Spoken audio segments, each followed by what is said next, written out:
Mesdames, Messieurs, bonsoir et bienvenue à cette soirée exceptionnelle. Donc, une soirée qui va être dense, rythmée, et qui vous sera présentée Occitanie Trip à la chasse aux vieux clichés. Un projet porté par la CIM et Radio Aviva et qui est présenté aujourd'hui dans le cadre de la semaine d'éducation et d'action contre le racisme et l'antisémitisme. Alors, qu'est-ce que Occitanie Trip? Il s'agit d'une série de 11 clips destinés à casser les préjugés dont sont victimes les Juifs. Et des préjugés, des clichés qui, malheureusement, encore aujourd'hui en 2023, ont cours dans la France de 2023. Donc, si Occitanie Trip a pu aboutir, c'est notamment grâce au budget participatif mis en place par la région Occitanie. Je vais donc laisser la parole à Marc Stutzmann, qui représente Carole Delga, la présidente, et qui va nous dire un peu plus sur ce projet et sur le soutien de la région.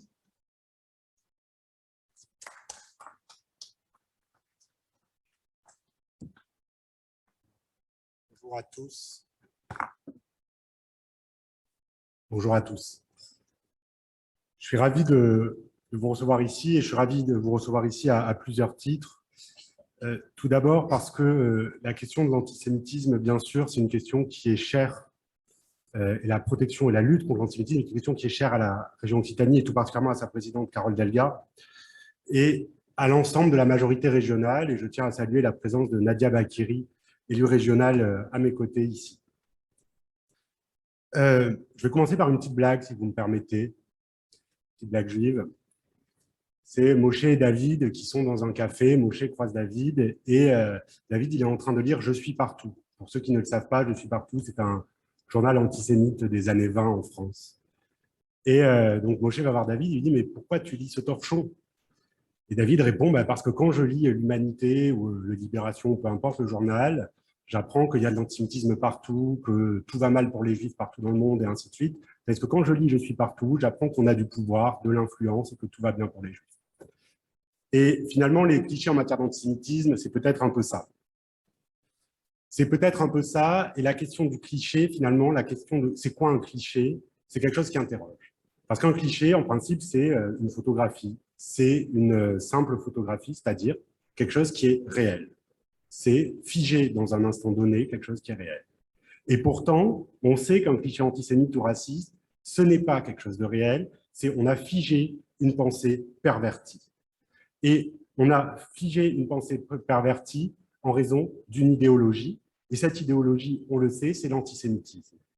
Et on sait aujourd'hui qu'elle a plusieurs formes, qu'elle a connu des évolutions, que l'antisémitisme d'extrême droite a été concurrencé et concurrencé aujourd'hui par d'autres formes d'antisémitisme, que ce soit l'antisémitisme d'extrême gauche, que ce soit l'antisémitisme qui prend les atours de l'antisionisme, que ce soit l'antisémitisme crapuleux, celui qui considère que les Juifs ont de l'argent et que donc on doit aller et donc on va tuer Ilan Halimi en son nom, ou l'antisémitisme islamiste, où on le sait à Toulouse particulièrement, il a des conséquences, où on sait qu'il y a des conséquences. Et si je vous cite ces différentes formes d'antisémitisme, c'est pas pour faire un cours ex cathedra sur l'antisémitisme, c'est pas le rôle de la région, mais c'est juste pour dire que finalement, ces antisémitismes-là, ils évoluent, ils se chevauchent, ils sont clairement une idéologie mortifère.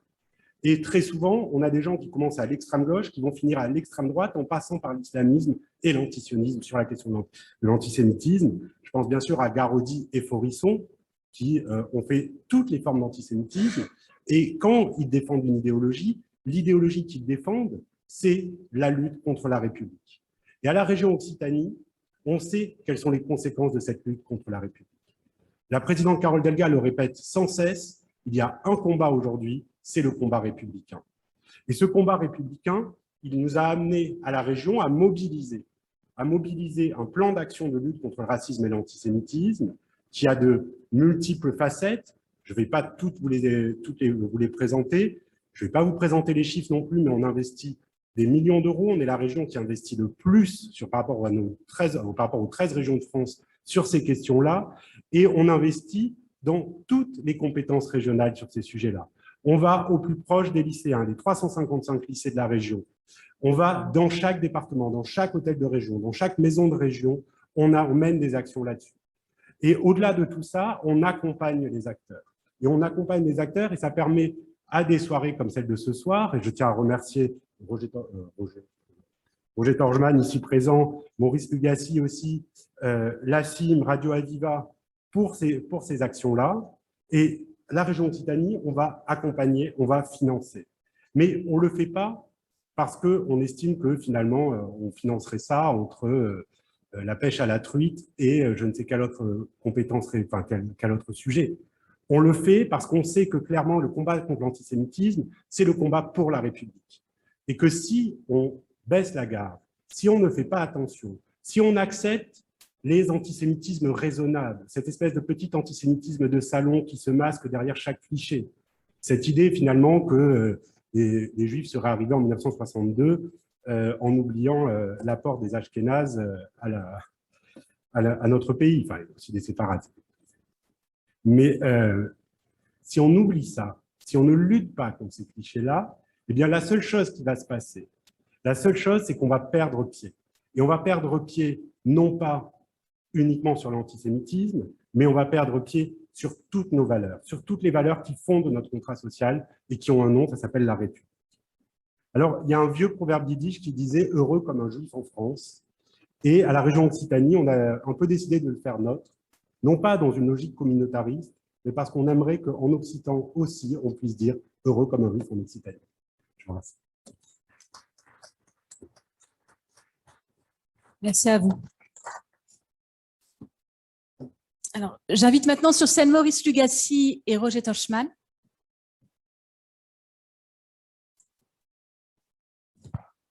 Maurice Lugassi, président d'Hebraïka, coordinateur régional du Mémorial de la Shoah. Est-ce que vous pouvez nous rappeler en quoi il est toujours nécessaire, aujourd'hui encore, de lutter contre le racisme et l'antisémitisme? Merci Julie, bonsoir à toutes et à tous, merci d'être là. Effectivement, Marc a rappelé des fondamentaux, il a rappelé que l'antisémitisme est un symptôme de la société. Et lorsque l'on s'attaque à des juifs, on sait que après, ça va être à d'autres fondations de la société. Et cet antisémitisme, il se trouve qu'il est encore là, qu'on a cru à un moment que l'immense tragédie de la Shoah allait mettre fin à ce drame de l'antisémitisme. Ça n'a pas été le cas. Il y a eu peut-être une accalmie en France, mais c'est revenu de plus belle avec d'autres formes. C'est un virus qui prend plusieurs formes.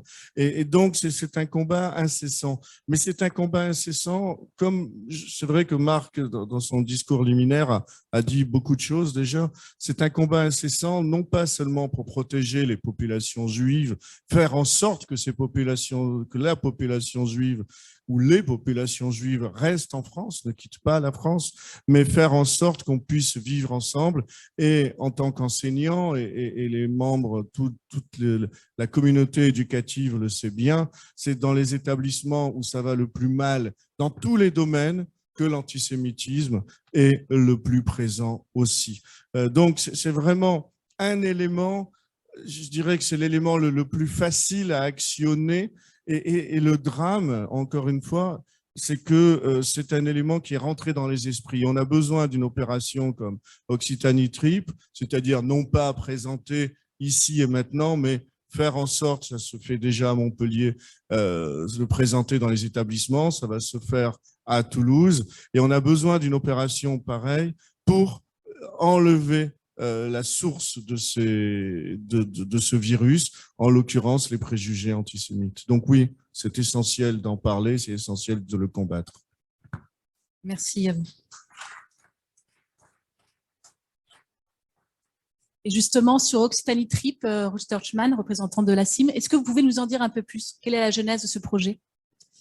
Alors, la genèse de ce projet, bon, la lutte contre le racisme et l'antisémitisme, ça a été dit, c'est un combat permanent. Il y a un ancien président de la République qui disait c'est un combat de tous les jours et que l'on n'a jamais gagné. Donc, la nécessité, je crois qu'elle est claire pour tout le monde. Ensuite, se pose la question de comment on mène ce combat. Bon, il y a différentes façons de le mener. Mais nous, le parti pris que l'on a retenu, c'est de s'attaquer effectivement à la question des préjugés. Et la question des préjugés, elle est extrêmement complexe à gérer. Je pense que les personnes, en particulier de l'éducation nationale, qui travaillent sur ces sujets, savent à quel point il est difficile de déconstruire un préjugé. C'est Albert Einstein qui disait « il est plus facile de détruire un atome qu'un préjugé ». Ça illustre la difficulté. Et puis, je vais citer un autre auteur, c'est Nicolas de Chamfort, qui était poète et moraliste et qui disait « quiconque a détruit un préjugé, un seul, est un bienfaiteur du genre humain ». Donc, on voit à quel point cette entreprise est difficile. Alors, ce n'est pas parce qu'elle est difficile qu'il faut y renoncer. Donc, c'est le parti pris que l'on a retenu. Et deuxièmement, s'agissant de préjugés, il y a une cible essentielle qui sont les jeunes. Parce que c'est bien évidemment à cet âge, à l'âge de l'adolescence, que s'opère la construction de ces préjugés. Et donc, il est essentiel de viser cette population. Fort de tout ça, donc on a pris le parti de réfléchir à sous quelle forme on pouvait toucher de façon la plus efficace possible les jeunes. Et c'est cette réflexion qui nous a conduit donc à réaliser des clips de format court. On sait qu'aujourd'hui, les jeunes ont tendance à zapper, à scroller, comme ils disent maintenant. Déjà, quand on leur a présenté ces clips, 3 minutes, 3 minutes 30, c'est déjà une durée limite. Certains qui sont plutôt adeptes de TikTok sont plutôt habitués à des formats de 30 secondes. Mais en 3 minutes, on a essayé effectivement, dans un langage jeune, interprété par des jeunes comédiens, de s'adresser à cette cible pour donc essayer de casser ces représentations par trop caricaturales de l'autre. Merci beaucoup. Sur les engagements de la CIM, je vais maintenant laisser la parole à Michael Nakache, qui représente le président de l'association, Jean-Didier Lévy. Bonsoir à tous. Très heureux d'être là ce soir. Je représente donc Jean-Didier Lévy, qui est le président de la communauté juive de Montpellier et qui est retenu pour la bonne cause en Israël pour la convention annuelle du consistoire central qui a lieu là, du lundi ce lundi à jeudi, toute la semaine en Israël, entre Tel Aviv et Jérusalem. Et la délégation d'ailleurs de l'Occitanie est très très bien représentée entre les dirigeants communautaires et les élus, notamment Michael Delafosse, le maire de Montpellier, qui est venu avec son épouse. Alors nous, au niveau de la CIM, les engagements, je vais retenir 3 points. Le premier point, comme disait Monsieur Schulman, moi je suis issu d'une génération qui a été marquée par l'assassinat de Ilan Halimi, assassiné donc, et torturé par des bourreaux simplement parce qu'il était juif et parce que ces bourreaux pensaient, comme il était juif, pensaient qu'il était riche. Donc déjà un premier cliché. Deuxième point, comme le rappelait Roger, pour nous c'est très important de pouvoir toucher la jeunesse, de pouvoir aussi avoir eu des jeunes comédiens pour tourner ces clips-là, d'avoir des auteurs aussi qui ont écrit des dialogues qui touchent la jeunesse et l'action aussi de viralisation sur les réseaux sociaux, notamment TikTok, qui a pour nous été très très importante parce qu'il faut savoir à l'heure actuelle que TikTok est le premier vecteur de messages antisémites dans le monde. Et après, le troisième point, c'est la transmission. On voulait aussi faire de Occitanie Trip un outil pédagogique pour les enseignants, pour que les enseignants puissent, à travers l'humour, déconstruire les clichés antisémites et de pouvoir par exemple, enseigner la Shoah de façon normale et correcte dans les collèges ou dans les lycées. Voilà. Merci, Michael. Merci, Monsieur Nakache. Il est temps de passer à la projection du second clip. Les Juifs se regroupent toujours pour habiter entre eux. Tu dis quoi, mon pote David, du coup? Tu lui dis 15h au cinéma Gaumont Comédie Spider-Man. Ok. Oh, mais trop bien! On a le temps de rester posé, du coup. Ça va tellement crever de faire les boutiques. Puis t'as vu, il y avait plein de monde, c'était trop bizarre. Ça, non, c'était une visite organisée par l'Office du tourisme. Et il y a quoi à visiter? Bah, il y a un mikvé dedans. Et il y a aussi l'Institut Mémonide. C'est quoi l'Institut Mémonide? Mémonide. C'est un institut qui organise des débats et des conférences pour favoriser le dialogue entre les religions juives, chrétiennes, musulmanes. Et le mikvé, ouais, c'est un bain rituel juif. Ça date du XIIIe siècle. Hein. Et puis, il y a aussi des restes de synagogues dans cet immeuble, parce que c'est un quartier juif ici. Ouais, ça ne m'étonne pas. Hein. Ils se regroupent les juifs, tu sais, pour habiter entre eux. Ils ne veulent pas avoir de voisins qui ne soient pas de la même religion qu'eux. N'importe quoi.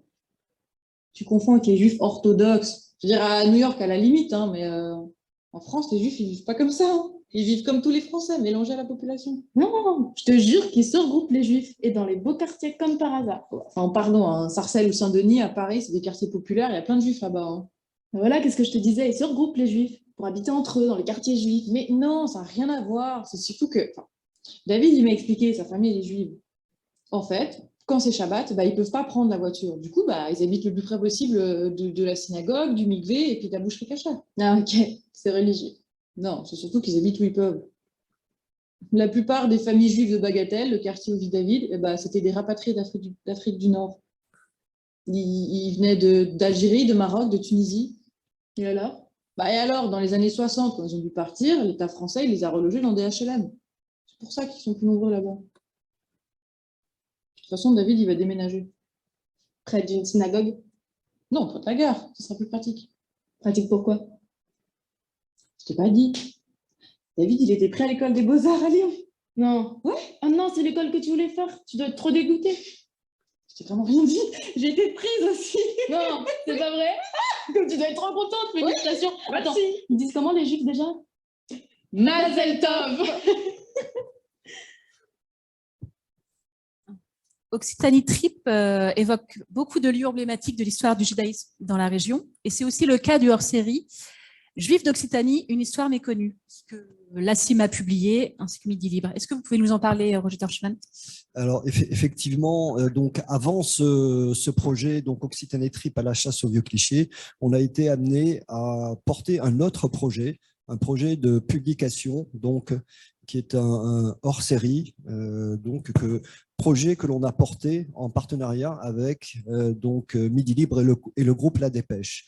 Donc cette publication qui s'intitule Juifs d'Occitanie, une histoire méconnue, comme son nom l'indique, avait pour vocation donc de faire de la vulgarisation, de porter cette histoire au-delà des cercles d'initiés, au-delà des cénacles d'intellectuels, d'historiens, de spécialistes du monde juif. Et cette publication donc que j'ai réalisée donc en collaboration avec Michael Yancourt qui est présent, qui va s'exprimer tout à l'heure, donc qui est historien et qui est directeur de l'Institut Maïmonide, a eu effectivement un fort retentissement, puisque c'est une publication qui a été tirée à 15 000 exemplaires, ce qui est considérable. Il y a eu un premier tirage de 10 000 exemplaires et vu le succès de la diffusion, il a été décidé, en accord avec le groupe La Dépêche, de tirer 5 000 exemplaires supplémentaires. Et cette publication, donc, en particulier, au-delà de la diffusion dans le grand public, a été largement soutenu par la région Occitanie. Je veux le signaler, le souligner ici régulièrement dans cette instance, dans cette magnifique salle prestigieuse, salle de l'Assemblée du Conseil régional de Toulouse. Et en particulier, c'est grâce au soutien de la région et des différentes collectivités territoriales que l'on a fait en sorte que cette publication aujourd'hui soit diffusée dans tous les lycées et dans tous les collèges de la région Occitanie. Donc clairement, cette publication, au-delà de la vulgarisation du grand public, a touché un objectif qui nous apparaissait très, très essentiel, c'est de servir d'outil pédagogique à cette sensibilisation donc, de la lutte contre le racisme et l'antisémitisme dans tous les établissements scolaires lycées et collèges publics de la région Occitanie. Et ça, c'est, je dirais certainement, l'aboutissement de ce projet dont on est le plus fier par rapport à cet objectif de lutte contre le racisme et l'antisémitisme. Et alors, pourquoi j'évoque cette publication? Parce que je vais faire le lien maintenant avec le projet dont on parle aujourd'hui. Donc, vous avez remarqué le titre de ce projet, donc Occitanie Trip à la chasse aux vieux clichés. En fait, la filiation entre les deux projets, c'est que la réalisation de ces clips, chacun de ces clips donc, fait référence à un lieu emblématique de l'histoire médiévale ou contemporaine du judaïsme, et donc fait référence donc, à la description que l'on avait fait de ces différents lieux dans cette publication.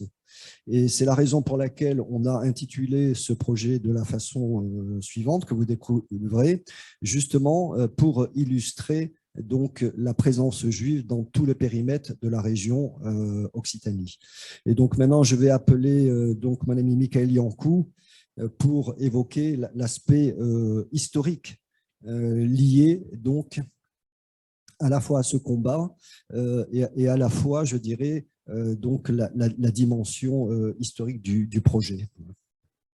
Oui, effectivement, avec Roger Torgman, avec Midi Libre, nous avons voulu effectivement faire percevoir au grand public la longue présence juive dans l'Hexagone. Comme il a été clairement stipulé dans l'un des clips, les Juifs sont consubstantiels de l'histoire de France, puisque nous avons la présence hébraïque effective dès le 1er siècle de notre ère, avec la lampe à huile retrouvée au plan d'Orgon dans le conte Avnessa, qui effectivement démontre que les Juifs sont là depuis toujours pour vous faire sourire, nos ancêtres les Hébreux. Et pour la région occitane, c'est la pierre tombale de Narbonne du 7e siècle, désignant l'inhumation précipitée de 3 défunts, les enfants de Paragurus. C'est un texte à épigraphie latine, mais qui se clôture par 3 mots hébreux, Shalom à l'Israël, paix sur le peuple juif. Et c'est la plus ancienne trace d'une présence juive régionale. Effectivement, avant les Ashkénazim pour la période contemporaine, avant les Séphardim du Maghreb pour la période aussi contemporaine, eh bien, il y avait des Provençaux, et entendez Provence-Languedoc, il y avait des séfarades d'Espagne, puisque séfarade d'ailleurs en hébreu veut dire Espagne, qui ont mis à profit des collectivités locales de leur potentialité. Les Juifs ont été, dans notre région, des passeurs de culture entre l'Ibérie musulmane et la chrétienté féodale. Des cénacles de savants, hébraïsants, arabisants, hellénisants, latinisants ont mis à profit les collectivités locales de leur potentialité. Philologues, médecins à Montpellier, ils ont véhiculé tout le savoir ibérique d'expression arabe, la philosophie aristotélicienne. Les premiers médecins montpelliérains étaient juifs. Ils étaient effectivement dépositaire de cette science médicale qui a fleuri dans le sud de l'Espagne au moment de ces rencontres judéo-chrétienno-musulmanes sous le règne almoravide. Puis après, avec les Almohades, qui prônent un islam rigoriste, qui donneront le choix aux Juifs, la conversion à la foi mahométane, l'exil ou la mort, de nombreux Juifs vont trouver refuge en Occident. En Orient aussi, nous le savons, Maïmonide s'est réfugié un temps à Fès, puis à Fousta, le Vieux-Caire, quand d'autres membres de cette internationale andalouse, pour paraphraser Moshe Hidel, professeur à l'université Baï Jérusalem, poseront leurs valises en Occitanie. 20% au Moyen-Âge, rendez-vous compte, de la population lunéloise et juive. Le Moré Nevuchim, le guide des perplexes de Maïmonide, le Dalalat al-Hayrin en arabe, qui entendait concilier les raisons du cœur et l'intelligence, est traduit en 1204 dans la petite ville de Lunel, qui, au maximum de la présence juive, 20% de la population.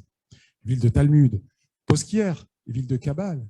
Oui, le Languedoc, Roussillon, est une terre de Kabbale. Les premiers documents en matière de mystique juif émanent au XIIe siècle de l'Académie du Rabbad, acronyme de Rabbi Avraham ben David et de son fils Isaac l'aveugle.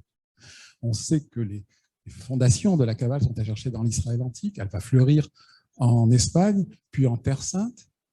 Mais effectivement, les premiers documents kabbalistiques de l'histoire de l'humanité émanent de notre région, et notamment de la ville de Vauvert, appelée Posquière, parce que le XIIe est un siècle de renaissance dans les milieux chrétiens qui influencent le monde juif, et on a le passage, effectivement, cette région carrefour d'idées, de style de vie, et les Juifs, pour ne pas être en reste, vont imiter leurs frères cadets chrétiens, catholiques, et vont consigner noir sur blanc sur parchemin des récits, des traditions fort anciennes. Donc, c'est cette histoire méconnue du grand public, comme l'a rappelé Roger, qui était connue des rabbinim, des docteurs de la loi du judaïsme, des chachamim, des gens de sagesse, de piété, des universitaires, mais le grand public n'en savait que très peu de choses. Alors vous allez me dire, bon, mais il y avait des juifs un peu partout en Euroméditerranée, et alors, Asma, effectivement, ici un mikvé à Montpellier, sans chauvinisme aucun, on a l'un des plus anciens mikvaot européens retrouvés.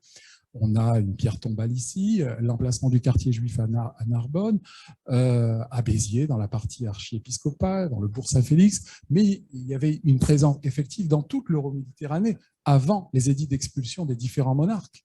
Et la France, d'ailleurs, a expulsé tôt ces juifs au XIVe siècle, même si elle est le premier pays à émanciper les juifs par la Déclaration des droits de l'homme et du citoyen après la Révolution française. Mais dans notre région, cette présence juive est associée à la transmission du savoir. Kabbale, donc apport à la science du judaïsme, mysticisme, Kabbale, exégèse, Talmud, et apport aux sciences exactes, philologie et médecine. Et c'est ce que nous avons voulu faire donc avec Roger et Midi Libre, c'est faire percevoir au grand public cette riche histoire, et dans une perspective plurielle, et montrer qu'effectivement, si les racines de la France sont éminemment chrétiennes, et donc un peu juives, religion fille, elles sont aussi hébraïques. On le vérifie dans la pierre, on le vérifie dans le livre. Montpellier, je terminerai par là cette intervention, a 3 trésors patrimoniaux. D'abord le mikvé, le bain rituel juif, qui est l'un des rares mikvaot euro-méditerranéens retrouvés, daté du XIIe siècle, et toujours cachère, on peut attester de sa licéité. Un autre vestige, livresque, le Marzor, un recueil liturgique écrit par les Juifs lors de leur exil à la fin du XIVe siècle dans le Conclave naissain, qui est une enclave pontificale indépendante du Royaume de France. Et enfin, un manuscrit de Yosef Nathan Cohen, celui qui a été désigné par le président de la communauté de Lunel, Meshulam, pour qu'il choisisse un traducteur au Moré Nevochim de Maïmonide, qui a été écrit par la municipalité montpelliéraine, une municipalité montpelliéraine éclairée, de Georges Frêche à Michael Delafosse, qui a compris effectivement l'importance de ce riche patrimoine montpellier et au-delà, donc occitan. Merci beaucoup, Michael Yankou, c'était passionnant. Je rappelle que vous êtes directeur de l'Institut Maïmonide et également délégué régional du Comité français pour Yad Vashem. Voilà. Voilà, je voulais juste rajouter quelques mots. Donc, vous présentez la une de ce hors-série pour les personnes qui ne l'auraient pas eu ou qui ne l'auraient pas encore eu connaissance. Voilà, il s'est présenté comme ça. Voilà, donc c'est un magazine de 120 pages, extrêmement bien documenté et parfaitement illustré, donc qui permet comme ça de parcourir l'ensemble de la région d'Occitanie à travers les différents lieux et sites qui ont marqué son histoire. Et je parlais du soutien de la région. Vous voyez, la dernière de couverture, elle est sans ambiguïté avec l'engagement de la région sur les questions de lutte contre le racisme et l'antisémitisme. Et à l'intérieur, effectivement, il y a entre autres une tribune de Carole Delga, mais également de Jean-Luc Moudin, qui est également du maire de Montpellier. Voilà. Donc, et voilà encore une fois la transition donc entre cette publication et le projet dont on parle aujourd'hui. Et je veux juste rajouter également pourquoi l'importance de cette soirée. C'est peut-être quelque chose que j'aurais pu dire en introduction. Outre effectivement l'importance que vous soyez nombreux à y assister, c'est surtout que vous soyez tous des relais d'opinion, parce que l'objectif finalement de ce projet, c'est de produire bien évidemment des clips que vous allez encore pouvoir visionner, mais c'est surtout de les faire connaître le plus largement possible au travers de différents canaux, à travers vos différentes responsabilités dans vos cercles d'influence en tant que leader d'opinion ou même en tant que simple citoyen, et en particulier ce qui est pour nous des partenaires extrêmement importants, c'est l'éducation nationale. Bien évidemment, je sais qu'il y a des représentants de l'académie, du rectorat, et à cet égard, je voudrais souligner qu'on a déjà avancé beaucoup avec vos homologues du rectorat de Montpellier. On a travaillé de façon très proche avec la rectrice Sophie Béjean, avec Thierry Duclerc, qui est inspecteur d'académie en charge du pôle valeur, et que donc l'académie de Montpellier a décidé donc de diffuser ces clips, accompagnés d'un dossier pédagogique auquel on a participé, d'ailleurs Michael Yankou et moi-même. Et donc voilà, et pas plus tard qu'hier, j'ai été effectivement contacté par une personne de l'Académie de Toulouse et que je vais mettre en relation. J'ai discuté également de cette question avec une autre représentante du rectorat. Et donc, on va effectivement faciliter la diffusion de ces clips dans les canaux donc académiques, ce qui est pour nous une cible essentielle. Voilà. Mais chacun de vous, dans vos rôles, dans vos missions, voilà, on espère pouvoir compter sur chacun d'entre vous pour pouvoir diffuser le plus largement possible ce message. Voilà, merci à tous. Merci beaucoup, Roger. Je vous propose maintenant de regarder le troisième clip de la soirée. Les Juifs ne sont solidaires qu'entre eux. Oui, bah, on est devant la stèle, là. Oui, on t'attend. Super. Quoi? Quoi? Non, c'est bon, merci. Merci de me prévenir. Super. Oh, ça me gonfle. Ça me gonfle. Oh là là là. Il y a quoi? Bah, j'avais rendez-vous avec Judith maintenant pour travailler le devoir d'histoire. Elle vient de me planter. Merci, quoi. Bon, c'est pas grave, on fait les deux, viens. Non, mais t'es nul en histoire, toi. Bah, super, merci. Bah, c'est quoi, t'as qu'à demander à Anna. Elle est forte en histoire, Anna. Non, je viens de lui envoyer un message à Anna, elle répond pas non plus. Et Maëlle? Pareil, elle répond pas. Je suis sûr qu'elles sont en train de le faire ensemble, toutes les trois, ça me gonfle. Ah bon? Ah oui. Bah, tu sais bien, elles sont juives toutes les trois. Hein. C'est pas un secret. Mais quel est le rapport? Mais c'est bon, fais pas l'innocente, tu sais très bien quel est le rapport. Enfin, ça va, quoi, les juifs, ils sont solidaires qu'entre eux, ils s'aident, mais qu'entre eux, et les autres, ils peuvent crever la bouche ouverte et ils s'en foutent. Non, mais tu sais ce que t'as derrière toi, là? Ouais, c'est le monument commémoratif du camp d'Agde, mais... Tu sais qu'il a été créé en 1939. Du coup, il a l'âge de ta mère, non? Un gros malin. Tu sais pourquoi il y avait un camp ici? Non, je sais pas. Et d'ailleurs, en fait, devinette, je m'en fous, là. C'était pour les réfugiés espagnols. D'accord, super. C'est quoi le rapport avec les juifs? Le rapport avec les Juifs, c'est qu'à partir de 1940, le régime de Vichy, il a transformé ce camp en centre de rassemblement des étrangers. Il y a eu plus de 6000 étrangers rassemblés ici, dont 1000 Juifs. Ah bon? Oui, et la plupart, ils ont été envoyés dans des camps de la mort simplement parce qu'ils étaient Juifs. Attends, il y a eu d'autres camps comme ça dans la région? Ouais, malheureusement, il y en a deux. Il y a eu le camp de Noé et le camp de Recévedo, près de Toulouse. Ah ouais, non, c'est vrai quand même. Mâche la mort, hein? Ouais. Tu vois, toi, par exemple, tu finis à l'hôpital pour un cancer des poumons, elles vont te faire sûrement une radio. La radiologie, ça a été inventé par Gustave Botti, un juif. On te fera une anesthésie pour te faire une opération. Le service d'anesthésie en France, le tout premier, il a été mis en place par un ancien étudiant de la fac. C'est bon. Merci, j'ai compris. Ça va. Et puis tu sais quoi, pendant ta maladie, eh ben, que tu sois juif, chrétien ou musulman, eh ben, tu prieras peut-être un Dieu unique. Et cette idée de Dieu unique, elle nous vient aussi d'un juif, le prophète Abraham. Oui, mais super. Sauf que moi, je m'en fous, en fait. Je m'en fous, moi, de la religion. Tu t'en fous aussi de l'écologie, apparemment. Non, l'irrigation au goutte à goutte, la désalinisation de l'eau de mer, le retraitement des eaux usées. Je veux dire, toutes les techniques écologiques qui ont permis de transformer le désert d'Israël en terre cultivable, elles sont actuellement réutilisées dans des pays pauvres en eau. Je ne savais pas. Ouais, bah, si les Juifs ils étaient solidaires qu'entre eux, ils n'auraient pas partagé ce qu'ils ont inventé avec le reste du monde. Sans compter qu'il y a plein d'ONG juives en ce moment qui font de l'action humanitaire. Il y en a au Liban, en Syrie, et il y en a même eu aux Philippines après le passage du typhon Odette. Je ne savais pas. Mm-hmm. Bon, mais du coup, on peut peut-être le faire ensemble, le devoir d'histoire, non? Ah bah non, je suis nulle en histoire. Oh, ça va, t'es pas vexé quand même, c'est bon. De toute façon, Judith, elle a la page avec nous et Camille. Quoi? Comment tu le sais? Il va mettre un truc sur Insta. Quoi, ils sont sérieux? Ils sont à la plage, là? Oui, le petit truc, le petit Thomas. On va faire une petite photo. Viens, on va faire une petite photo. Allez, hop là. Grand sourire. Oh. Je vais voir. Et je vais la partager. Et je vais te taguer dessus. Et je vais mettre le tête de Thomas que tous ces petits copains ils sont à la plage. Non, c'est mort. Non, tu fais pas ça. Tu fais pas ça. Attends. Tu sais qui a inventé le partage de photos par téléphone?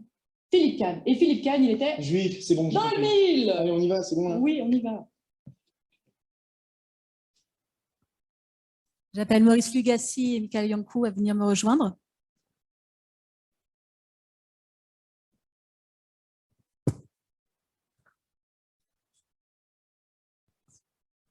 Maurice Lugassi, vous officiez à Toulouse, Michael Yankou à Montpellier, mais on peut dire que vous menez le même combat tous les deux, diffuser la culture juive et lutter contre un certain nombre de mythes. Est-ce que vous pouvez nous dire en quoi la culture est un moyen de lutter contre le racisme et l'antisémitisme? Je commence? Allez-y. Allez, d'accord. En fait, on a le même ADN avec Michael, avec la famille Yankou à Montpellier. La culture, c'est vraiment le média idéal pour lutter contre l'antisémitisme, pour le dire autrement, pour faire que l'on puisse continuer à vivre ensemble, pour faire en sorte que l'on n'ait pas envie de massacrer l'autre, pour montrer que les choses sont beaucoup plus simples que les préjugés ne le laissent croire. Et c'est vrai que ça permet aussi de toucher tous les publics, c'est-à-dire on parle beaucoup des scolaires, mais tout ce que j'appellerais le grand public, celui qui vient au cinéma, celui qui vient au théâtre, celui qui va dans des librairies. Et là, c'est vraiment, on espère, c'est-à-dire que la culture allemande en 1940 a prouvé qu'un peuple extrêmement cultivé sombrait malgré tout dans une idéologie qui visait à détruire une partie de la population. Et là, ils ont réussi à tuer 6 millions de Juifs. Mais on espère quand même que la culture va aussi et surtout amener des idées. Nous, en France, on a cet idéal qui est chevillé au corps. On a cet idéal qui vient des Lumières. On sait que 75% des Juifs de France ont été sauvés. On sait que s'ils ont été sauvés, c'est parce qu'il y a eu, et on en reparlera des justes, mais c'est parce qu'il y a eu une grande solidarité de la part des autres religions, en particulier des protestants qui ont commencé, des catholiques qui ont suivi en nombre, et on le sait bien à Toulouse, on en reparlera. Mais si ça a fonctionné aussi pour les Juifs de France et tous ceux qui sont venus là, c'est parce que cet idéal des Lumières est né ici et on veut le maintenir. Et la culture sert à maintenir cet idéal-là. Et cet idéal qui vise à aller, encore une fois, contre l'antisémitisme, donc contre l'exclusion de l'autre, de tous les autres. Michael Yankou. Effectivement, c'est par la culture, c'est par la connaissance. Et on fait nôtre la volonté du souverain pontife Jean XXIII et de l'historien Jules Isaac, au lendemain de la Shoah, de vouloir bâtir des passerelles entre frères aînés monothéistes. 2000 ans d'incompréhension chrétienne à l'endroit du peuple juif ont abouti lentement mais sûrement à la Shoah. Attention, l'antijudaïsme chrétien médiéval, ce n'est pas l'antisémitisme contemporain. Et tout à l'heure, on a rappelé avec M. Stuhlmann les différentes formes d'antisémitisme. Alors, brièvement, il y a l'antisémitisme païen antique, où l'on reproche finalement l'apparition d'un Dieu transcendant et immanent, partout présent et nulle part matérialisé. Il y a l'antijudaïsme chrétien médiéval, d'essence religieuse, où le vrai Israël, c'est l'Église. Et elle le représente dans la pierre. Sur le portail de la cathédrale Saint-Nazaire de Béziers, vous avez la représentation de deux femmes, l'une au port altier triomphant, c'est l'Ecclésia, l'autre voûtée les yeux bandés, et à Strasbourg, le sceptre brisé, c'est Synagoga, la synagogue aveugle de la vérité chrétienne. Il y a l'antisémitisme sous Voltaire, il y a l'antisémitisme contemporain avec des notions raciales qui aboutit à la Shoah, et il y a les formes contemporaines d'antisémitisme, le trop-plein de Shoah, d'abord le révisionnisme, le négationnisme, le trop-plein de Shoah, la concurrence mémorielle et l'antisionisme ou l'antisémitisme islamiste. C'est par la connaissance que l'on perçoit mieux l'autre. Les Juifs ont été ghettoisés au cours de l'histoire. On dit, dans le clip, ils se regroupent. D'abord, ils s'étaient souvent regroupés pour des commodités communautaires, synagogue, l'abattage rituel, etc. Mais aussi, on les a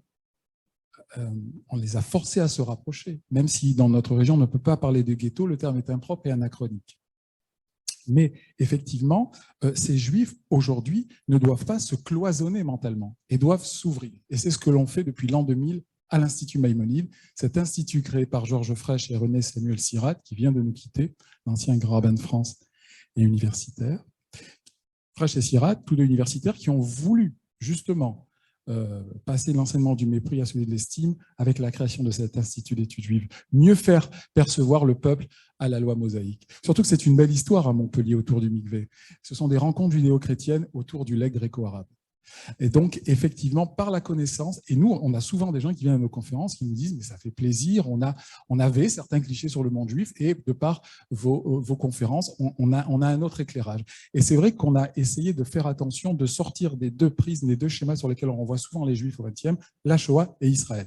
Shoah et Israël, c'est incontournable. Ce sont deux événements majeurs de la présence juive diasporique. On peut pas faire l'impasse, et on a des conférences sur la Shoah ou sur Israël. Mais on a voulu montrer, à travers nos cycles d'études, l'ancienneté du judaïsme dans l'Hexagone, et qu'effectivement, il n'y avait pas que des temps obscurs, mais qu'il y a eu aussi des temps fastes. Merci beaucoup. On peut les applaudir. Oui.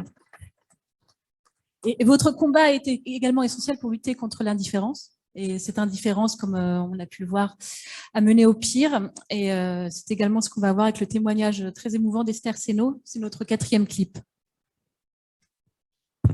C'est quoi cette pancarte? L'antisémitisme tue. Encore un truc pour les feux, genre ils sont partout. Il y en a marre de cette victimisation permanente là. Vous êtes sérieuse? Bah, attendez, c'est relou ce que vous dites là. Enfin, à force de dire des choses comme ça, vous faites de la stigmatisation. Ouais, tu te sens concerné? T'es juif? Attends, je regardais ton nez, t'es juif? Mais non, je suis pas. Enfin, ça va, hein. C'est juste que je me suis informé. Enfin, je pense que c'est la meilleure des choses à faire pour sortir de l'ignorance et de la haine gratuite. C'est tout. D'ailleurs, la dernière fois avec le lycée, j'ai participé au concours de la résistance et de la déportation. Et j'ai appris plein de choses. Regardez, on nous a montré le témoignage de Madame Seno. C'est une rescapée du camp d'Auschwitz. Allez, je vous montre, ça prend 2 minutes. À cette époque-là, Pétain a reçu les pleins pouvoirs en juillet 1940. Il a reçu les pleins pouvoirs. Son seul souci était de s'occuper des problèmes des Juifs. Donc, il a instauré le statut des Juifs en octobre 1940, c'est-à-dire 3 mois après l'entrée des Allemands dans Paris, alors que les Allemands à l'époque ne lui demandaient rien. Il a fait ça de sa propre initiative. Donc, il a fait ce programme qu'on a appelé le statut des Juifs.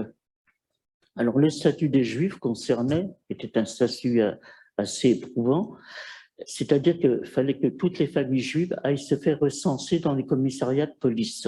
Ensuite, une fois que sur les cartes d'identité, ils ont commencé à mettre un tampon rouge où il y avait marqué Juif dessus. Ensuite, dans ce statut des Juifs, il y avait le couvre-feu. Nous n'avions pas le droit de sortir après 20 heures. Dans les transports en commun, nous n'avions le droit qu'au dernier compartiment. Tous les endroits publics étaient interdits. Par exemple, les jardins d'enfants, enfin les squares où on allait jouer, sur les grilles, il y avait marqué « Interdit aux Juifs et aux chiens ». De juin 41 jusqu'en juin 42. À ce moment-là, ils ont commencé à faire les premières déportations. Ça a été les premiers qui ont été déportés de France. Malheureusement, ils ne sont jamais revenus. Je voudrais juste vous parler d'une chose assez exceptionnelle qui m'a donné le devoir de témoigner. Au bout de quelques mois, j'ai travaillé donc en plein hiver dans les chantiers. Et au bout de quelques mois, nous avons le droit de rentrer dans les latrines. C'était les endroits où on avait besoin de faire nos besoins. C'était des grandes baraques où il y avait des centaines de trous. Et là, à chaque fois qu'il y avait des Françaises qui entendaient qu'il y avait un transport qui arrivait de France, venaient dans ces toilettes pour venir au renseignement.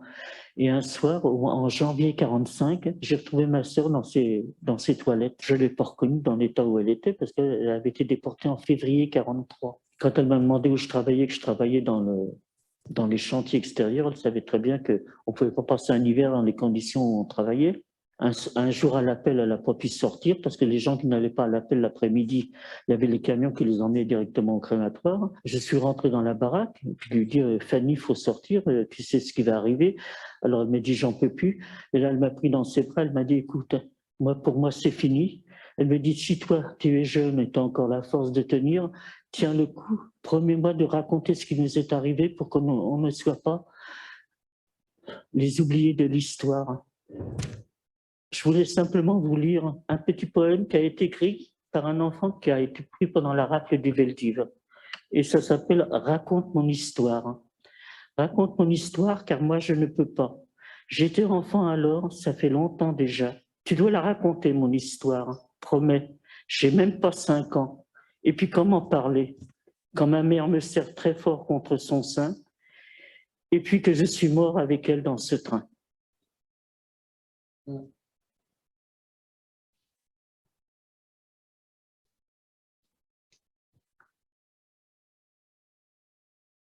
me sens un peu bête. Ouais, désolé, j'avais pas conscience que ça avait été aussi terrible. Je voulais vraiment pas te blesser tout à l'heure. Je crois qu'on a tous totalement honte de ce qu'on a pu dire. Ouais, attendez, je voulais pas du tout faire la morale, hein. Mais juste, faites gaffe, hein, réfléchissez un peu avant de dire des choses qui peuvent conduire au pire. Ouais, non, mais on voulait vraiment pas te blesser. On fera attention. Hein. Ah, mais vous m'avez pas blessé personnellement, je suis même pas juif d'ailleurs. Je suis juste informé. C'est tout.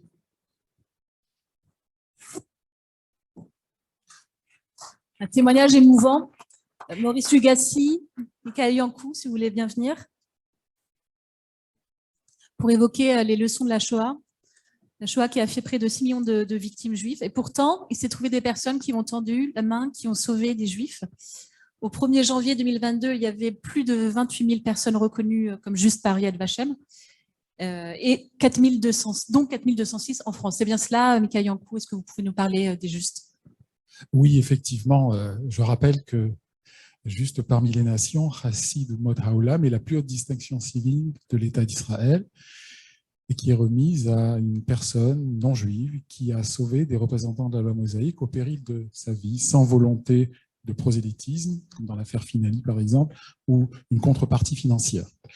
La France, effectivement, alors c'est un vote de la Knesset qui a créé Yad Vashem, et 10 ans après, en 63, on a voulu distinguer, et l'on remet régulièrement, avec le représentant de l'État d'Israël, une médaille et un diplôme. Alors, on doit organiser bientôt une cérémonie à Nîmes, ça sera l'une des dernières, je dirais. Il y a ma collègue toulousaine ici, de moins en moins, le temps faisant son œuvre, c'est difficile de monter des dossiers. C'est pour ça d'ailleurs que Yad Vashem, le comité français, a lancé l'opération Ville et Village pour que les municipalités qui ont des justes puissent effectivement dénommer un lieu, une stèle, une avenue, un rond-point juste parmi les nations. Alors, la France est le 2e ou le 3e pays en Europe, je crois après la Pologne et les Pays-Bas, au niveau des justes parmi les nations. Notre région Occitane est la 4e région au niveau des justes parmi les nations. On sait que dans l'arrière-pays héroltais, que dans les Cévennes protectrices, les protestants ont effectivement tendu la main à leurs frères aînés. Sans doute avaient-ils, dans le rétroviseur de l'histoire, le souvenir douloureux des persécutions dont ils ont eu à subir les affres lors des guerres de religion de leurs frères catholiques. Et on a un nombre conséquent de justes parmi les nations en Lozère, dans les Cévennes, aussi dans la région de la Venage, à Nîmes. Mais bien évidemment, il n'y avait pas que des représentants religieux protestants, il y avait aussi des gens catholiques. J'étais ce matin à Montpellier, on a rencontré le nouvel archevêque de Montpellier et on rappelait la mémoire de ces gens d'église catholique qui, effectivement, ont tendu la main aux Juifs. C'est par exemple le père Paul Parguet de la paroisse Sainte-Bernadette, l'abbé Prévost, les sœurs dominicaines du monastère des Tourelles, qui voulaient voir en le Juif la fraternité.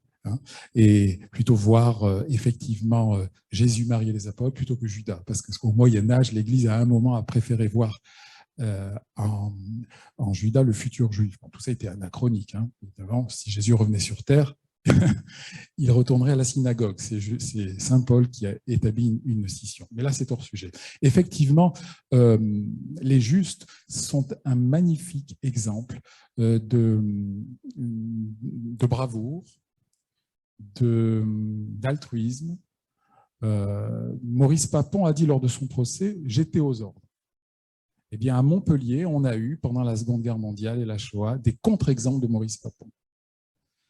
Des fonctionnaires de l'État français de Vichy, du régime de l'État français de Vichy, qui ont effectivement permis à des Juifs d'être prévenus de l'imminence de rafle. La rafle des Juifs de l'Hérault du 26 août 1942, sur 1019 Juifs qui devaient être raflés d'après une information transmise à la préfecture de l'Hérault, seulement 419 l'ont été. vigilance accrue par les RAF de la région parisienne et l'humanité de certains gendarmes, policiers qui ont alerté les personnes en danger. Donc, c'est un échec partiel. Et Camille Ernst sera fait juste parmi les nations par Yad Vashem en 1971. Et aussi dans le monde académique, je terminerai par là mon intervention, on a tendu la main effectivement à des Juifs, le doyen Paul Jourda à la faculté de Montpellier, et Marc Bloch a été effectivement à un temps à Montpellier. Il a eu une activité résistante comme Georges Charpak. Et il définissait ainsi l'antisémitisme. Poison contagieux, subtil et polyfiltrant. Et il est vrai qu'il avait eu affaire à l'antisémitisme terrible du doyen maréchaliste Augustin Flisch. Et ce n'est pas sans rappeler finalement une autre citation, un peu plus haut dans le temps, au moment des penseurs sionistes qui envisageaient la résolution du problème juif, pas par la conversion, mais par le retour à la patrie ancestrale, pas par le communisme, mais par le retour à la patrie ancestrale. C'est Léo Pinsker qui parlait de la judéophobie, l'une des plus vieilles haines de l'histoire, pour paraphraser Robert Wistrich, qui a été longtemps professeur en Israël. L'antisémitisme est une maladie héréditaire, contagieuse et incurable. Alors, une maladie, oui, que l'on soigne, héréditaire, sans doute, contagieuse, évidemment, et incurable, là, qui suis-je pour me comparer à Léo Pinsker? Je ne suis pas d'accord. Et ces clips sont une illustration flagrante. Merci beaucoup.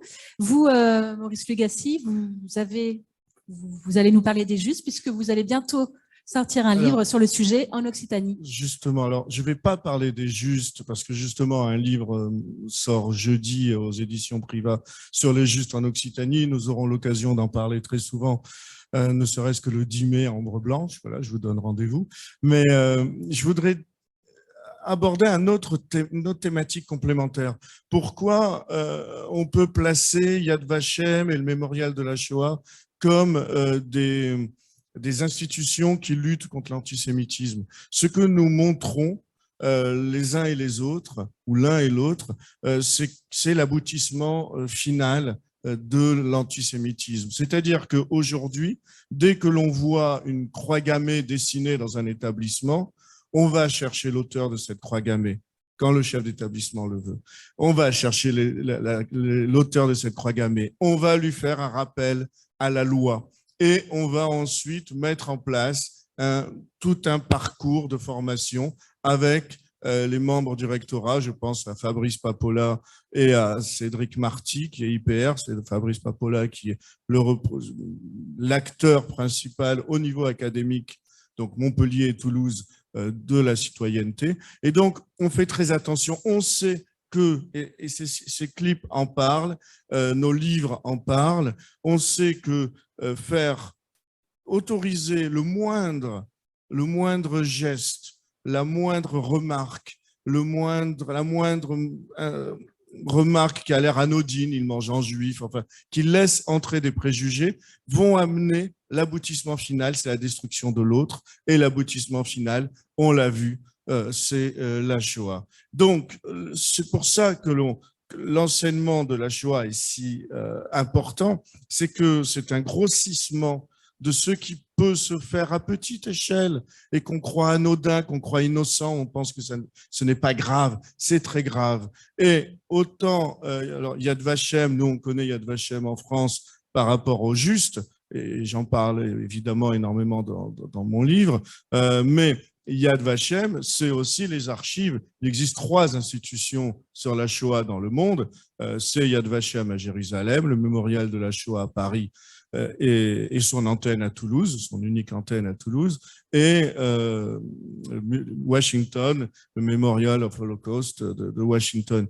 Et on est là, effectivement, pour rejoindre les autres combats de tous ceux qui luttent, qu'ils soient laïcs, qu'ils soient chrétiens, qu'ils soient protestants, catholiques, de tous ceux qui luttent pour que l'on vive ensemble et que l'on oublie ou que l'on répare ou oublie ce qui s'est fait, l'antijudaïsme chrétien dont parlait Michael, l'antisémitisme racial qui est né en France et qui a été tellement utilisé. Et Yad Vashem et Mémorial de la Shoah, on œuvre effectivement ensemble dans ce combat essentiel pour tous. Merci beaucoup. Un combat essentiel, notamment vis-à-vis de la jeunesse. Et c'est justement la jeunesse qui est ciblée avec Occitanie Trip. Et donc, c'était tout naturel de faire appel à des jeunes comédiens. J'invite Jean-Luc Cohen-Rimbaud à venir sur scène pour nous parler de la réalisation de ces clips. Alors. Bonjour. Avant de laisser effectivement donc Jean-Luc s'exprimer, parce qu'il représente en fait la troupe des artistes avec lesquels on a travaillé, mais je veux dire expliquer donc en quelques mots comment on a conçu et produit ces clips. Donc on est parti d'abord d'une collection d'informations. On a fait un travail très sérieux, scientifique, avec donc des universitaires, des historiens pour collecter donc des arguments qui allaient effectivement nous aider à déconstruire ces préjugés. C'est ce que j'ai appelé en résumé collecter des matériaux de déconstruction.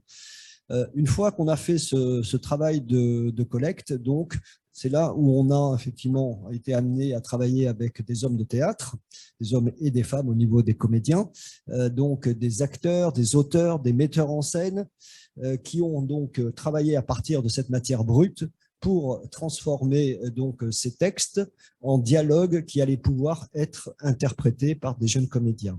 Donc il y a eu un gros travail donc d'écriture, d'adaptation, donc que l'on a fait en équipe, mais sous la houlette de Jean-Luc, sous la houlette de Christian Daube et sous la houlette de Jordi Castaner, donc 3 hommes de théâtre avec des talents avérés. Et ensuite, donc, au bout de la chaîne, donc, ces dialogues étant écrits, ont été interprétés par des jeunes comédiens et comédiennes qui sont tous issus du cours Florent de Montpellier.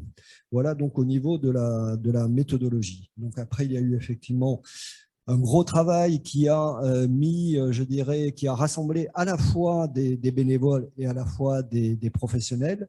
Alors, je vais laisser la parole à Jean-Luc pour nous parler pour la partie des professionnels, et ensuite, je dirai quelques mots sur l'équipe des bénévoles qui donc m'a accompagné dans la production de ce projet.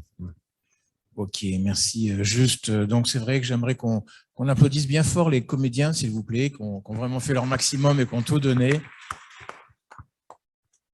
Ainsi que Christian Daube et Jordi Cardonner qui m'ont assisté pour l'écriture des scénettes, et Jordi Cardonner qui m'a assisté pour la mise en scène. Donc, une slave d'applaudissements pour eux, je veux bien, merci. Voilà, donc quand Roger m'a proposé donc d'intégrer le projet et donc de me mettre à l'écriture de scénettes, j'ai été très fier en fait d'être investi de cette mission-là, de faire partie d'un tout pour un sujet aussi important. Et c'est vrai que c'est pas évident d'écrire. Hein, je m'appelle pas Jean-Claude Grimbert, loin de là. Et quand j'ai joué, pour en finir avec la question juive, je m'étais senti investi d'une mission presque divine. C'est pas du tout le cas quand on écrit, parce que quand on écrit, il faut déconstruire un préjugé. C'est-à-dire, en gros, c'est pas comme elle a dit à la fin d'une scénette. Ah bah oui, je me sens bête. En fait, déconstruire un préjugé, c'est plutôt que le préjugé soit un levier pour faire comme les autres.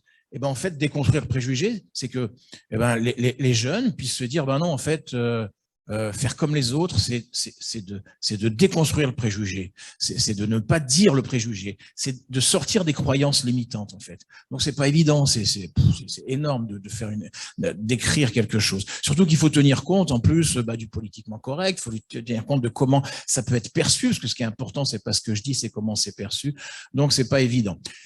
Donc ça, il y a eu donc cette première partie qui était l'écriture de ces scénettes où on a lancé un premier jet, puis ça a été revu par des bénévoles, par des gens qui sont vraiment sensibles au sujet, etc. Et on a modifié pour arriver à un produit a priori fini. Et puis ce produit, il n'était pas fini parce qu'en fait, quand on l'a proposé aux comédiens, la manière dont il le jouait, ça pouvait encore donner cours à une autre interprétation, une autre perception. Donc, on a mis ce texte dans la bouche des jeunes comédiens et ils ont un peu transformé les choses. Ils ont donné leur langage, leur vocabulaire, leur façon de voir, leur vision des choses. Donc, ça s'est encore un petit peu transformé. Et puis, avec la mise en scène, on a essayé justement de faire en sorte qu'il y ait quelque chose qui ressorte de ce jeu, voilà, qui soit le plus proche possible, en fait, de ce qu'on voulait que l'autre perçoive, celui qui va regarder ça. Voilà. Donc, un petit peu la chose qu'on m'a laissé dérouler.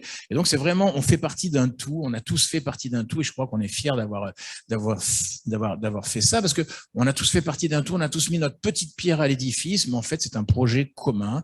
Il n'y a pas une personne, il n'y a pas une écriture, il n'y a pas un jeu, une mise en scène. Ça a vraiment été un projet commun où tout le monde s'y est mis, et notamment Roger avec sa patience, avec son équipe de bénévoles, avec sa bienveillance. Donc, on a pu vraiment tous ensemble réaliser ce projet-là. On l'a réalisé tous ensemble. Voilà, c'est ça qui me plaît. Alors, oui, on peut applaudir. Merci, et bravo. Voilà. Je veux rajouter quelques mots sur Jean-Luc, parce que aujourd'hui, donc, on le présente comme acteur, auteur, metteur en scène, mais il a un parcours extrêmement original parce qu'il vient du monde de l'entreprise. Il a été commercial, directeur commercial, et puis aujourd'hui, donc, outre cette activité de théâtre, il a aussi une activité de formation. Donc, il fait du coaching, du média training à destination des dirigeants d'entreprise et des élus. Et il fait ça très bien.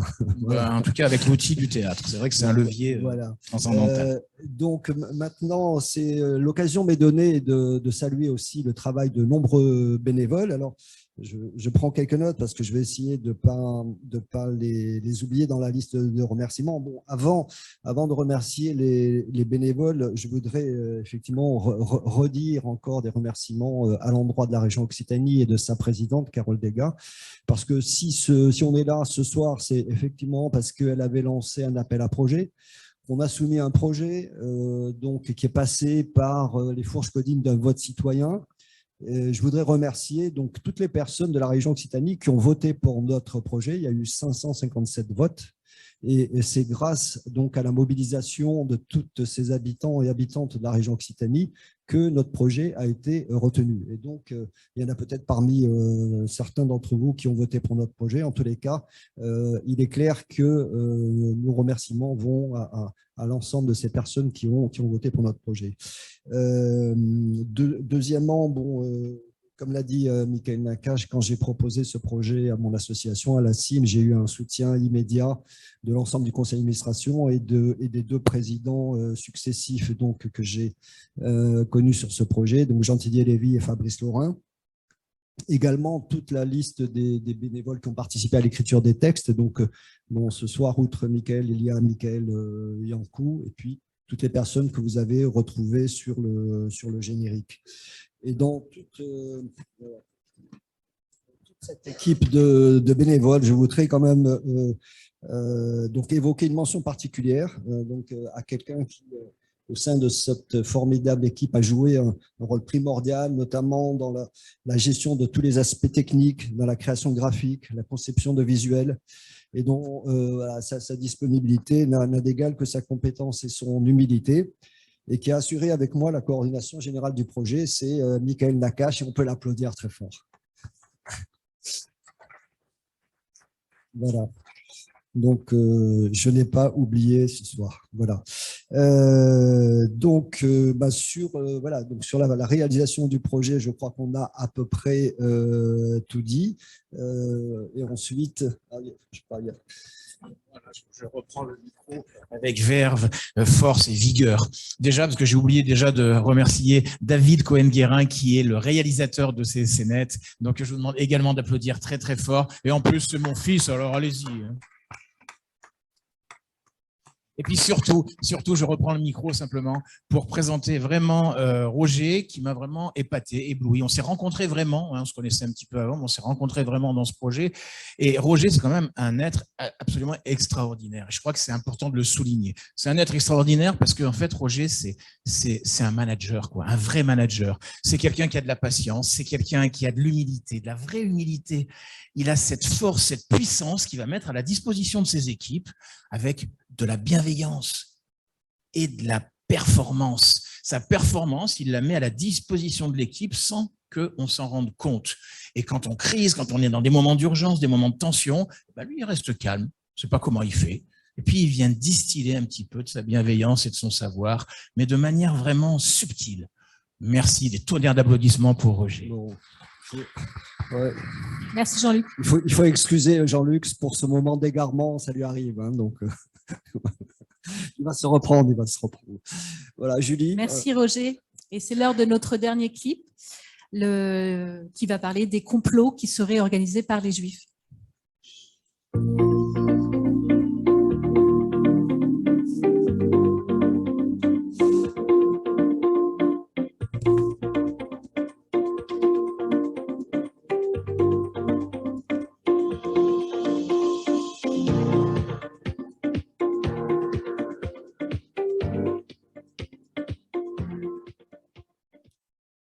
En tout cas, c'était super cool de m'avoir invité à fêter l'armistice avec ta famille. Je veux dire, c'est 11 novembre à la synagogue de Nîmes. Je pense que je m'en souviendrai toute ma vie. Bon, t'inquiète, hein. Ça m'a fait plaisir que tu viennes. Ah, d'ailleurs, tout à l'heure, ton oncle, il a dit un truc. Il a dit que samedi, ils attendaient le minyan pour démarrer l'office. C'est quoi? Ah, minyan, ça veut dire 10. C'est le nom minimum d'hommes pour lire certaines prières. Ah, d'accord. Ça me fait penser en fait à ce que m'a dit mon pote Kevin. Là. Il m'a dit qu'en fait, il avait vu sur Facebook que le monde était dirigé par une dizaine d'hommes. Une dizaine seulement? Ouais. Genre des mecs super riches, super puissants, avec des ordis énormes comme ça. T'as vu ça dans quel film? Ma parole, c'est vrai, c'est sur Facebook. Ok. Et c'est qui ces mecs? Des juifs aux États-Unis. Ils contrôlent tout. Ils contrôlent nos armées, nos finances, nos hommes politiques. Ils contrôlent même la musique qu'on écoute. Non, mais n'importe quoi. Et comme par hasard, c'est des juifs, hein? Et il y a des francs-maçons aussi. Des juifs francs-maçons.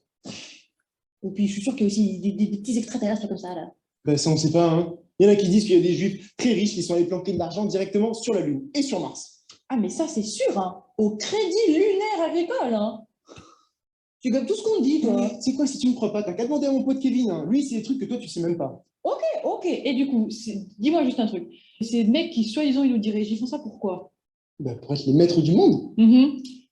Donc, explique-moi un truc, gros malin.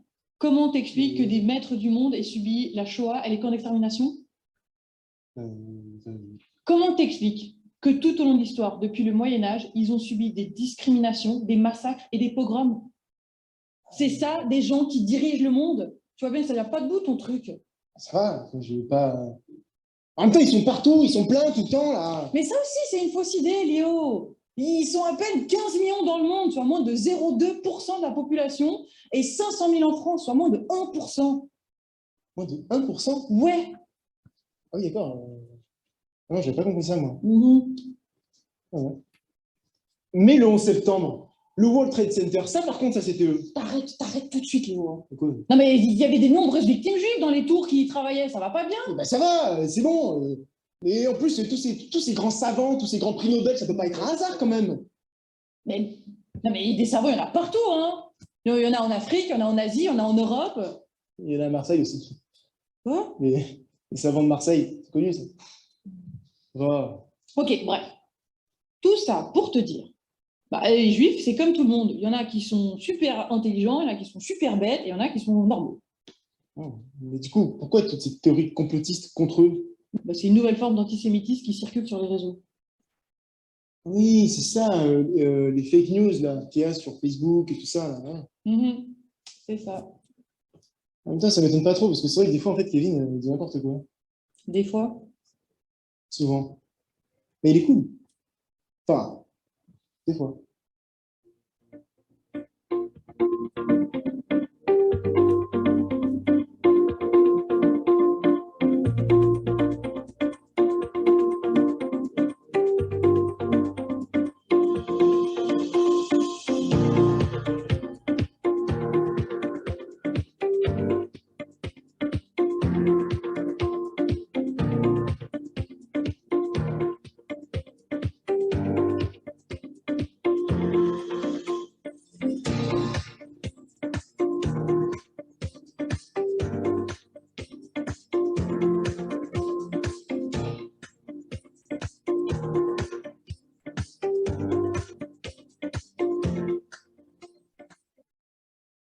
Voilà, notre soirée va bientôt se terminer. Et avant de la conclure par un verre de l'amitié, je propose à Franck Touboul du CRIF et Francine Théodore Lévesque de venir nous rejoindre. Gérard Follus, en fait, on voudrait appeler les acteurs de ce... On a toutes ces personnes qui, au sein d'organisations, luttent contre l'antisémitisme. Gérard Follus, président de la LICRA, Francine Théodore Lévesque, qui est l'alter ego de Michael Yankou pour Yad Vashem. Et puis, je voudrais saluer dans l'assistance le pasteur Nizet, monsieur le pasteur, monsieur le représentant des Harkis. Enfin, nous ne sommes pas seuls. Voilà. Dans ce combat, c'est un combat qui se mène en groupe, c'est un combat qui se mène par des relations souvent d'amitié. Là sont parties deux dames qui travaillent à l'archevêché. Là, elles ont dû partir, mais elles étaient là, avec qui on a organisé la commémoration de Saliège, concernant la lettre de Saliège. On a donc Rachel qui a beaucoup travaillé sur les enfants. Bref, voilà, on voulait dire que on a montré effectivement quelques organisations, Yad Vashem, Mémorial de la Shoah, etc. Mais nous sommes nombreux à mener ce combat. Merci Maurice. Francine Théodore Lévesque, est-ce que vous souhaitez justement parler de cette lutte contre l'antisémitisme? Merci de me laisser la parole. Oui, je vois des bras qui se lèvent. On a prévu, après, effectivement, après, on va terminer, et une session de questions-réponses, et donc on donnera la parole à la salle. Hein. Voilà. Mais on peut demander à Rachel et à Alain s'ils le veulent C'est une organisation. Non, après, d'accord. Après Rachel, un instant.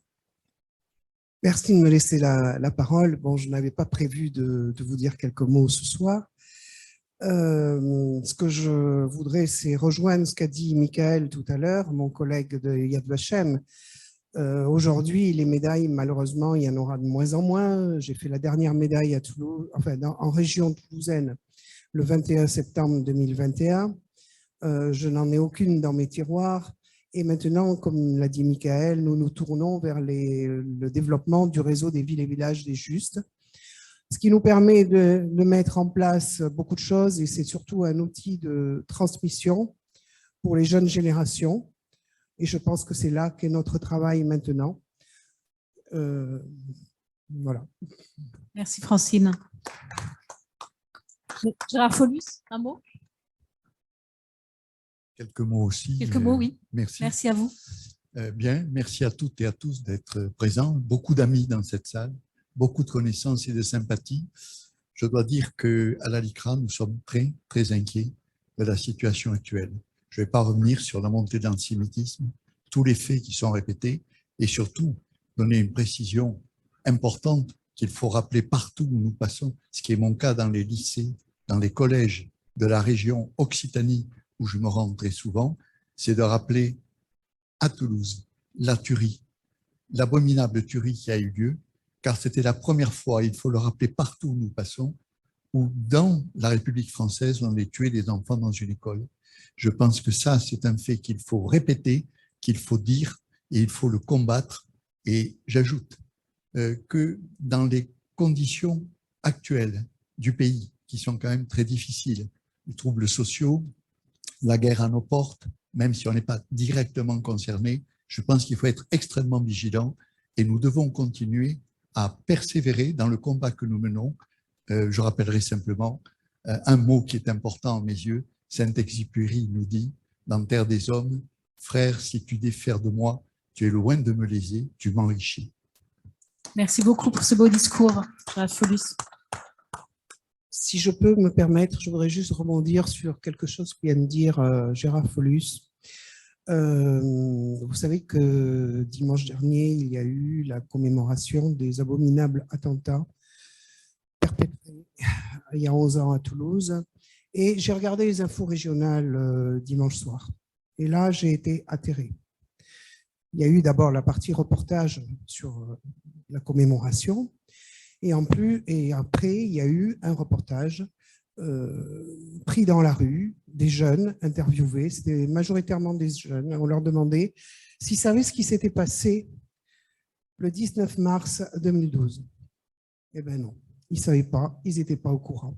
Et ça m'a, disons, redonné de la force, parce que c'est vrai que de temps en temps, on a forcément des moments de découragement quand on fait ce genre de choses que je fais. Et disons que là, je me dis vraiment, il y a du travail avec les jeunes.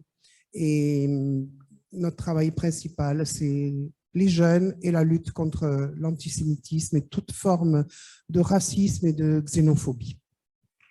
Merci Francine. D'où l'importance d'Occitanie Trip. Maurice, on va passer aux questions de la salle. Peut-être Madame.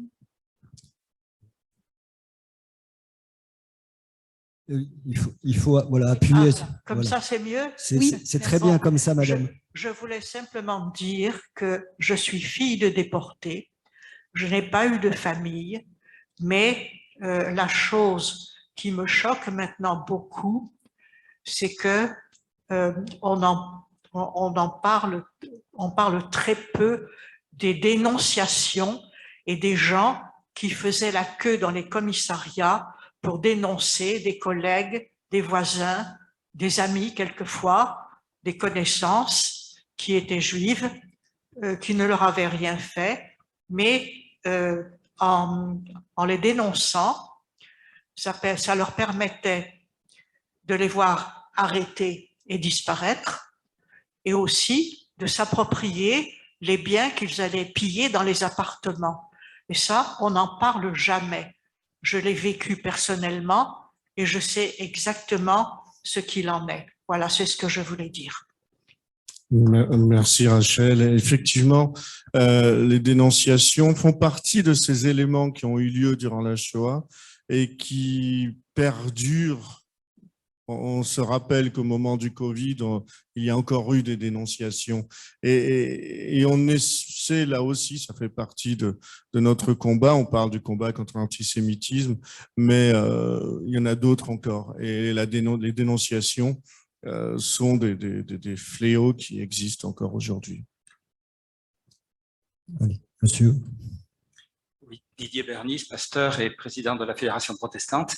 Il a été fait courtement allusion au cardinal Saliège, et ici à Toulouse, c'est vrai qu'on y est très sensible.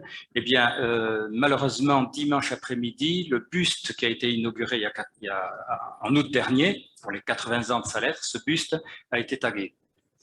Malheureusement. Donc ça montre encore l'attitude malheureuse qui...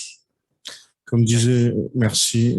Comme disait Monsieur Follus, on est dans une situation qui demeure inquiétante. Je ne sais pas si dernièrement, on a tourné un petit clip sur le mémorial de la Shoah avec Noémie Leroy et je faisais ce double constat, à la fois au moins une permanence, sinon une augmentation des crimes antisémites, des délits antisémites, des actes antisémites, des paroles antisémites. Et j'ai l'impression aussi qu'on a une augmentation des acteurs contre l'antisémitisme. On a ces deux mouvements en même temps.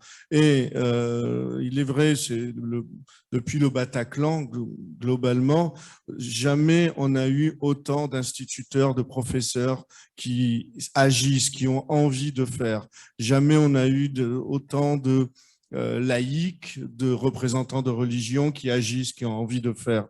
Et on a ces deux mouvements qui sont parallèles. Donc moi, je reste optimiste. Voilà. Merci Maurice. Est-ce que Madame?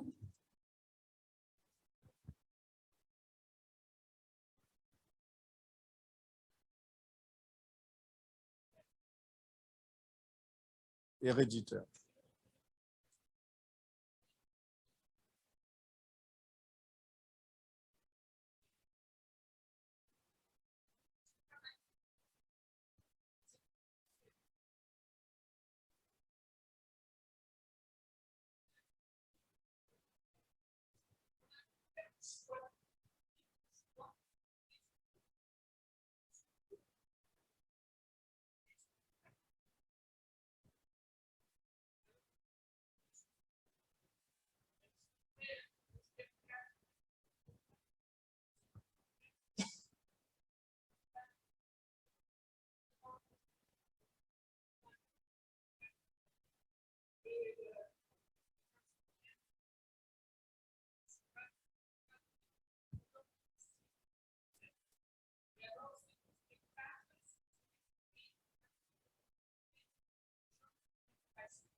au moment où je les ai rencontrés, et, je ne pouvais pas faire vivre ma protection jusqu'à là, mais il fallait que je me positionne. Merci Ilka. Je crois qu'il s'agissait d'une citation avant tout. Hein. De Léo Pinsker, qui disait que c'était une maladie héréditaire contagieuse et incurable, parce qu'on s'est rendu compte, effectivement, que l'antisémitisme ne venait pas de nulle part, qu'il était enseigné à la maison, dans de nombreuses familles chrétiennes au cours de l'histoire, même s'il y a aussi des familles chrétiennes qui ont montré qu'il y a une fraternité abrahamique, mais jusqu'à Vatican II, on apprenait au catéchisme pro perfidis iudeis, prions pour le juif perfide. Et donc, il y avait cet enseignement du mépris à la maison. Alors, c'est héréditaire, mais pas dans toutes les familles, et ça peut se soigner, ça peut se combattre, ça se combat. Il y a du racisme chez les juifs, il y a du racisme dans le monde arabo-musulman, c'est une affaire humaine, effectivement. Et l'Allemagne a fait un travail remarquable de contrition, de retour sur son passé. Des enfants de nazis sont même certains devenus sionistes, alors jusqu'à un philosémitisme exacerbé. Effectivement, nous, on a reçu à l'Institut Maïmonide des universitaires qui nous ont dit, vous savez, moi, je me suis rapproché du monde juif parce que mon père était collabo. Donc, c'est des exemples magnifiques, effectivement. On n'est pas responsable des actes de ses parents, etc. Voilà. Mais, effectivement, Léo Pinsker, quand il a dit cela, c'était à fin 19e, début 20e. Et il voulait dire qu'il y avait un travail immense à faire au niveau éducatif, au niveau transmission. Et c'est d'ailleurs ce pourquoi ces clips ont été créés, pour éduquer, transmettre, réparer. Je vais juste prolonger la remarque de Michael et rebondir sur votre intervention. Bon, je pense qu'effectivement, on a de très beaux contre-exemples d'enfants qui ont pris le contre-pied total de ce qu'avaient pu être leurs parents et leurs grands-parents. Et je pense en particulier à une dame qui nous marque tous, c'est Beate Klarsfeld. Voilà. Et donc, effectivement, il y a quand même des contre-exemples, fort heureusement, de fils et filles qui ont su prendre le contre-pied total de ce qu'avaient pu produire et penser leurs parents et leurs grands-parents. Merci Roger. Merci Ilka. Est-ce qu'il y a d'autres questions? Oui, madame.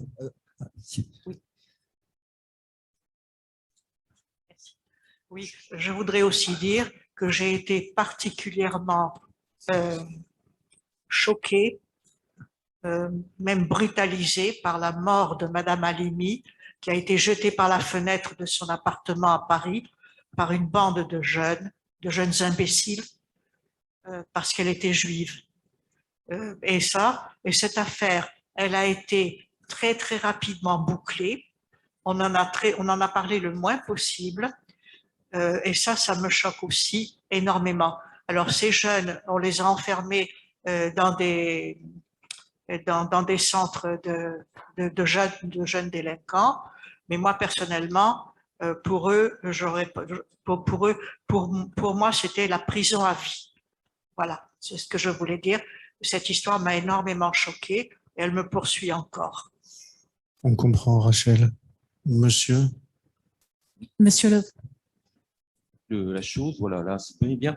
Oui, je voulais juste apporter une très, très modeste, voire humble contribution sous forme d'une question. Je m'étonne toujours que la justice française ou autre, mais notamment en France, soit aussi faiblarde quant aux condamnations par rapport aux actes notamment antisémitistes. Car, je suis désolé, mais quand un être humain, car tous les êtres vivants sont des êtres humains, a des actions totalement répréhensibles, je ne vois pas pourquoi, et justement ce qui vient d'être dit à propos de l'affaire Halimi, je ne vois pas pourquoi la justice est aussi faible. Et j'estime que la justice a une vocation éducative, de ducere en latin, qui veut dire conduire. Quand je dis éducative, c'est pas juste faire semblant de former, non. C'est-à-dire qu'on décide de commander. Et à partir de là, tant que l'État, quel que soit l'État, français en l'occurrence, n'agira pas de façon ferme, il n'y aura pas d'évolution nette et évidente. Or, si vous prenez un certain nombre d'affaires depuis beaucoup d'années, vous vous rendez compte qu'à chaque fois, on minimise. Par exemple, à l'instant, il vient d'être dit que c'était des jeunes, je dirais pas abrutis, mais des jeunes un peu écervelés. Pas du tout. Si vous connaissez un peu certaines communautés, vous vous rendez compte que c'est totalement organisé. Je me limite à ça, mais ce que je veux dire, c'est qu'il faut absolument que la justice modifie, et il y aura des questions à se poser d'ailleurs par rapport à la justice. Pourquoi est-elle aussi faible? Nous sommes tous très surpris, et ce que vous venez de dire est encore plus précis, et le cas qui a été cité de Gisèle Halimi est un exemple particulièrement marquant de ce qui s'est passé, de ce qui s'est produit. Alors, on ne peut pas dire, il y a des magistrats, peut-être que la formation des jeunes magistrats, je ne sais pas ce qu'il faudrait faire pour influencer et faire pencher la balance de l'autre côté, mais il est vrai que quelquefois, nous avons des doutes sur la manière dont cette justice est rendue, mais je crois que ça nous amène à, au contraire, beaucoup plus de vigilance et beaucoup plus de persévérance dans le combat que nous menons, justement, bien à l'opposé. Mais je pense qu'il faut être encore plus exigeant de façon à ce que des véritables évolutions, et non pas des fausses évolutions, se mettent en place. Merci pour votre intervention. Est-ce qu'il y a d'autres personnes qui souhaitent s'exprimer? Non. Bon. Eh bien, ça va être l'heure de... Ah, je voudrais juste avoir une pensée pour Edith Moscovitch, qui m'a précédé à la délégation du comité français pour Yad Vashem, qui était une enfant cachée, qui témoignait dans les établissements scolaires au nom du devoir de mémoire et d'histoire de la Shoah, qui nous a quittés dernièrement et qui a été un temps au camp de Recebedou, non loin d'ici, et qui a pu s'extirper des griffes nazies et vichistes. Voilà, une pensée pour Edith. Oui, je voudrais dire un dernier mot de remerciement avant de passer au pot de l'amitié. Vous remercier encore une fois à vous de votre présence, d'être des relais, je l'ai dit, je le redis, parce que c'est très important, même en tant que simple citoyen, on peut avoir un rôle actif dans ce combat. Et puis, terminer par des remerciements à l'endroit de la région Occitanie. Merci à Marc Toulman pour votre intervention. Et encore une fois, merci à la région Occitanie, à sa présidente Carole Delga, pour la détermination à mener ce combat, dont on sait qu'il est sincère, qu'il est réel, qu'il est durable, qu'il est déterminé, voilà, et que ce n'est pas de la poudre aux yeux politicienne. Donc, transmettez nos sincères remerciements à toute l'institution. Merci. Merci Roger, merci à tous les intervenants et merci au public d'être venu si nombreux à cette soirée. Je vous propose... Il y a un verre qui est prévu. Le verre de l'amitié vous attend. Qui va nous permettre de poursuivre les échanges de façon informelle. Voilà.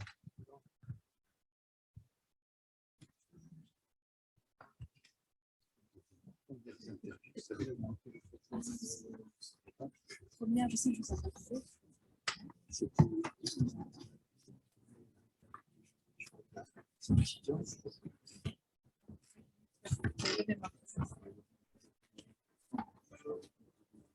Oui, tout à fait.